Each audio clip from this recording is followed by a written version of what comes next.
Imagine rolling up to a car meet in a vehicle that turns every head, not because it's loud or aggressive, but because it's an icon reborn. The 2026 Morris Minor isn't just a comeback, it's a statement, a timeless British classic, re-engineered for the modern world, whispering nostalgia while packing cutting-edge innovation under its retro shell.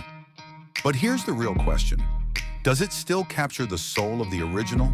Or is this just another reboot that should have stayed in the past? Stick around, because what you're about to see might just change your perception of what a modern classic can be. The Morris Minor first hit the streets in 1948, designed to be Britain's answer to affordable, stylish mobility.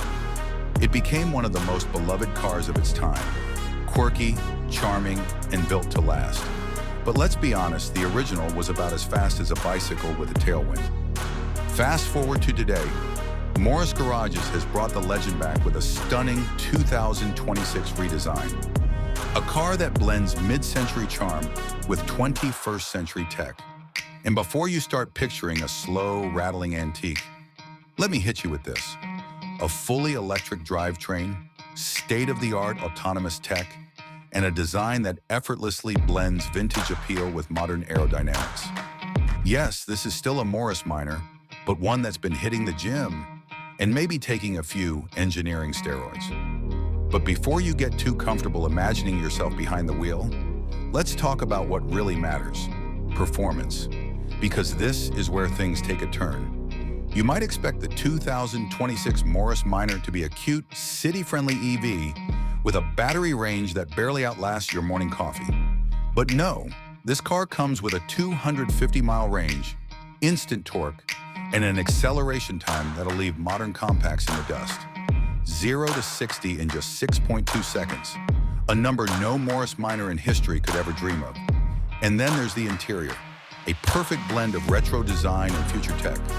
A minimalist dash with digital integration, plush leather seats that feel straight out of a classic British lounge, and, wait for it, a fully customizable drive mode that lets you simulate the feel of a 1950s Morris or go full silent EV mode. Imagine pulling up to a stoplight, flipping a switch, and suddenly your car sounds like an old-school carbureted engine, while still running on pure electricity. But before you start throwing your money at the screen, there's one more thing you need to know. Morris Garages is only releasing 5,000 units for the first production year, meaning if you don't act fast, you'll be left watching someone else cruise around in the Reborn Classic. And if history has taught us anything, limited-run nostalgia cars tend to skyrocket in value. But is it worth it? Is this new Morris Minor a perfect tribute to its legendary past, or just a modern cash grab wrapped in vintage nostalgia? Drop a comment. Would you drive one? Or is the classic still king? And if you think this was exciting, just wait till you see what's coming next.